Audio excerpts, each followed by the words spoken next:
Very good morning, dear boys. Welcome to another session of online geography class. I hope you are all keeping fine and doing well at home, and of course, utilizing your time in the best possible manner by doing your studies properly. Now, today we shall be dealing with another chapter that is a standalone chapter of 10 marks, which is called as natural vegetation. The name of the chapter is natural vegetation, and it forms question number 5 of section B in your paper, right? The chapter basically deals with the forests in India and their conservation, right? So let's begin the chapter right away. First of all, we need to know what natural vegetation is. If you see the definition, as it says, natural vegetation includes all those trees, those plants, creepers, shrubs that grow in any particular region without any interference of human being. They grow in that region on the factors like soil or temperature or rainfall of that area.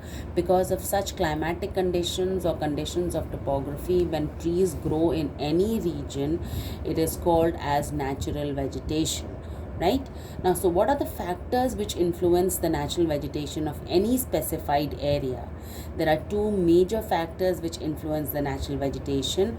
One is the climate of the region. As you see here, the climate has further temperature and rainfall. Two elements of climate that influence natural vegetation are temperature, how high or how low the temperature of that region is, and of course the rainfall, how much precipitation that area receives, influences the natural vegetation. And the second most important aspect is the nature of land. That is, what type of land is there, what type of soil is there, is it wet land, is it dry land, is it at high altitude? Depending upon what is the nature of the land of that region, the relief of that region, you find different types of forests, right? So on basis of these two factors, we have 5 different types of forests in India, right? And they are tropical evergreen rainforests, deciduous or monsoon type forest, dry deciduous or the scrubs, that is usually we call them as a dry forest or the tropical desert forest, mountain or montane forest, and tidal or the mangrove forest. These are the 5 major types of forests or natural vegetation cover in India. And when we study this chapter, there are 4 major aspects of each of the forests that you have to know. What is the condition based on which the forest is found in that area? That is it found because of the temperature or rainfall or the nature of land? What are the characteristics of the different trees in the forest, of the area, of the density of the forest, the trees, the important trees that are found in the forest, and their specified uses, and of course where in India are those forests found. You need to know all these 4 aspects for each of these 5 forests. Now, out of these 5 forests, the first, second, and the third type of forest are based on climate of the region, and the fourth and the fifth 4 types of forest are based on the nature of land. So based on all these 4 aspects, we will be studying each of these natural vegetative covered areas. Let's begin with the very first one, the tropical evergreen rainforest. Now, what are the conditions because of which these forests occur in any region? The temperature ranging between 25 to 27 degrees Celsius, and heavy rainfall is a must for the forest. That is, rainfall more than 250 centimeters or extremely heavy rainfall. And therefore, if you see the characteristic, it is because of this heavy rainfall these forests are called as rainforests, right? Because they occur in any region as the region receives very heavy rainfall. So because of the heavy precipitation received, the area has intense growth of trees in that region. A lot of trees grow close to each other, and a lot of variety of trees are found here, ranging right from very tall trees to short shrubs, ferns, and to creepers. And because of these 3 aspects, this forest seems to have a multi-layered structure. An important characteristic of the forest is that it has a multi-layered structure. If you can see the picture over there, you can see the forest in different layers, right, from the tall trees to the short trees, right? Then a variety of vegetation is found here, and that's why we say it is found in mixed mixed stands. Mixed stands means that a lot of different species of trees are found in that areas, and because different species are found, these species of trees or these particular type of trees do not have any specific period in which they shed their leaves. Different trees shed their leaves at different times, and therefore the forest never looks devoid of trees, and therefore it is called as evergreen forest. An important thing to take note is that these are the least exploited forest of India. Why? The answer to that reasoning question is there in that point itself, because they are dense, inaccessible, they can be easily gone, you cannot easily move into the forest because of the density and lack of transport facilities. Because of these three aspects, these forests are least exploited in India. Moving on to the important trees that are found, there are three major trees: rosewood, ebony and gurjan, which are very importantly used for furniture making. Rosewood is a very expensive tree used for making furniture as well as for decorative carvings. Ebony goes for the same, and gurjan is mainly used for wagon construction and for making boxes, that's the tea boxes. Right? Areas in India, if you see the map, they are found in the slopes of the Western Ghats, northeastern hills, the Andaman and Lakshadweep Islands, and the coast of Tamil Nadu. You need to know one area above the Tropic of Cancer, that's the Tropic of Cancer. Above the Tropic of Cancer, you need to know one area, and below the Tropic of Cancer, you need to know one area. So these were the important aspects of the tropical evergreen forests. We move on to the next forest, that is the tropical deciduous forest. The word deciduous means to shed, and because the leaves of the trees in the forest shed their leaves during a particular time period of the year, these forests are called as deciduous forests. Now first of all, let's see the conditions in which they occur. Temperature ranging between 24 to 27 degrees and rainfall between 100 to 200 centimeters. Right? Coming on to the characteristics, the trees in these forests, as I said earlier, shed their leaves 6 to 8 weeks during spring and early summer. Why? Because during that time there is no rain, and these forests are also called as monsoon forests. Why? Because they are a result of monsoon conditions. When it rains, the trees have leaves in them. When it is a dry period, the trees don't have leaves in them and they shed their leaves. Very importantly, you need to know that trees are found in pure stands. Pure stands means the same variety, the same species of tree is found over a large area. So if you find teak in one region, you'll find teak over a large area, right? And that's one reason why it can be easily exploited or made use of. Most of the trees in the forest are hardwood trees, and therefore they are durable wood, and they possess broad leaves and thick trunks. Very importantly, trees like sandalwood and teak. Now, deciduous forests are very valuable trees. That is one point. When you mention this point, you need to mention at least 2 trees over there. And it covers the maximum area within the country. Not only the maximum area, but because it covers the maximum area, it is the most exploited forest in India as well. Right? Economically, one would say it's the most useful forest. Let's come to the trees that are found. If you see, there are a lot of trees that are of great use. Sal is there, which is used for making beams. Teak is there, which is used for making ships. We have shisham for agricultural use. Sandalwood and eucalyptus both are medicinal values. Right? Sandalwood is used for making cosmetic items as well, and eucalyptus oil is used for medicinal purposes. You can see the areas over here. You have the northeastern parts of the peninsular India, you have the UP region, the Maharashtra, Tamil Nadu areas. Almost most of the part of the country is covered with the deciduous forest. So those were the points on the deciduous forest. We move on to the next forest, which is based on the climate of an area, and that is the tropical dry forest or tropical thorn and scrub forest. Right? As it says, tropical dry, that means the forest is completely dry, has very less vegetation. So what would be the conditions? The conditions are, it occurs in areas with rainfall less than 50 centimeters. Rainfall is very less, and because of the lack of rainfall, lack of vegetation is there. So those desert areas, we call them as tropical dry forest. And temperature is extremely high, 23 to 30 degrees Celsius you have temperatures. What are the basic characteristics of the forest? Because of the lack of rainfall, one finds that the trees do not grow to great height.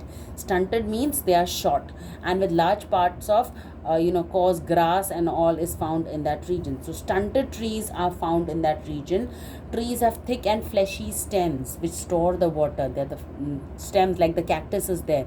The stem is very thick and it's very fleshy to store water. The trees have spines on them, thorns on them. Such trees are called as xerophytes. And why are they present in them? In order to prevent the loss of water.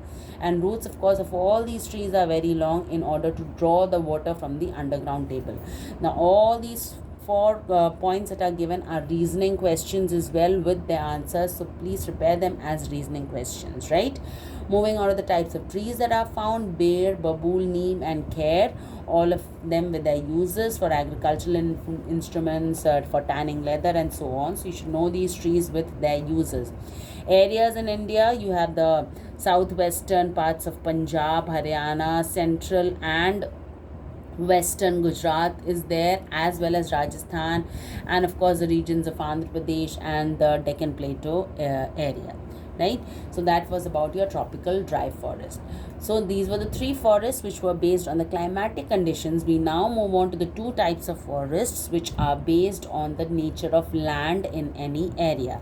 Out of them, the first one is the mountain forest, which is also known as the montane, MONTANE, montane forest, which occur in any region because of the altitude of that region. As it says here, it is classified on the basis of topography. They are found on high altitude areas, therefore that is the mountainous regions. In India, these forests are categorized as two types: the northern mountain forest. These mountain forests are found up to a height of 3000 meters or even above that, and the southern mountain forest, which extend only up to a height of 1500 meters. Right, north and south, it's clear that the northern mountain forest will be found in the Himalayan regions and the southern mountain forest would be found in the areas of the western and the eastern Ghats. Now, what are these characteristics? They possess mixed species of both evergreen and coniferous forests. That is, the conifers are there, evergreen trees are there. At the foothills of the mountains, you find deciduous trees as well. It says up to 1500 meters mostly, which is the foothills mostly. Deciduous trees are found. From 1500 to 3000 meters, that is at high altitude, coniferous forests are common. You can see these are all coniferous forests with leaves which are cone-shaped leaves. At high altitude generally, which is more than above 3000 meters, alpine vegetation is found, where that's completely scarce vegetation. Stunted trees, very short trees are found like lichens and mosses. Then most of the trees are softwood trees. That's why they are used for making paper, etc. Then moving on, what are the important trees over there? You have deodar, blue pine, silver fir, walnut. These are all the important trees over there which are used for making layer-based sleepers. Light furnitures are made. Blue pine yields raisins. So the uses are given over there clearly. You should know these uses. At least one use of each tree you should be knowing. Areas in India where they are found, of course, the Himalayan ranges, they are the areas of the northern mountain forest. And in peninsular India, the Western Ghats and the Nilgiris, that is the Nilgiri hills and the Western Ghats, they are areas of the southern mountain forest. So those were the details about the mountain or the montane forests. We will now move on to the last type of forest children, which is the littoral forest. Littoral means on the coast, right? So because these forests are found in marshy areas, they are found in river deltas, they are found in areas with saline water, that is salty water wherever it occurs, something like the backwaters and all, and along sea coast. It is because of this reason they are called as littoral forest. They are also called as tidal forest. Why are they called as tidal forest? Because they occur in areas of tides as well, right? And what are the characteristics of these forests? They are very dense. You can see the picture over there. They are very dense forest. Trees grow very close to each other. And an important characteristic is that the trees have breathing roots. These roots are called as pneumatophores. Now, why do they have breathing roots? If you can see here, all the times the roots are always underwater, right? And that is why they have breathing roots. They act like respiratory organs for the tree, right? Then trees have stilt root system. Stilt root is entangled root. That you see, the roots are entangled with each other. The roots of one tree is entangled with another. Why is this so? In order to adjust to the shifting mud of the coast. Now in the coastal areas, the soil does not remain stable. It keeps on shifting because waves come in and go, right? So in order to adjust to that shifting mud, you have the stilt root system, that is the entangled root system, which help them to survive in such conditions. And then of course most of the trees that are found are hardwood in nature. These are the characteristics of the littoral or the tidal forests. We move on to the important trees that are found there. The Sundari, if you've heard of the term Sundarbans, the Sundarban Delta, the Ganga Brahmaputra Delta, you have the Sundarbans over there. Now the Sundari trees are dominant in the Sundarban Deltas, because of which they are called as a because of Sundari trees, the region is called as Sundarbans. And they are hard and durable timber which is used for boat making. Now Sundari is used for boat making and teak is used for shipbuilding. Please don't get yourself confused with that. Mangrove is used as fuel, and Gurjan and Hintala are another two important trees which are used as fuel wood again, right? So as you know, as I told you about the characteristics, so most of the areas where they are found will be deltas of large rivers, like you see along the coastal areas of Mahanadi, Krishna, Godavari, etc. The Ganga and its tributaries, mainly the Ganga Brahmaputra Delta over here, and in Ganga Brahmaputra Delta they are known as Sundarbans. Why? Because of the abundance of Sundari trees, right? So children, these were the details of the 5 major forests in India, and you have to know the 4 aspects of these forests. You can make a table for yourself and write these important characteristics as they are and learn it for them, right? So please go through all the points clearly. This is the end of the first part of the natural vegetation. The next part we will be covering is on the forest conservation and the importance of forests. Thank you.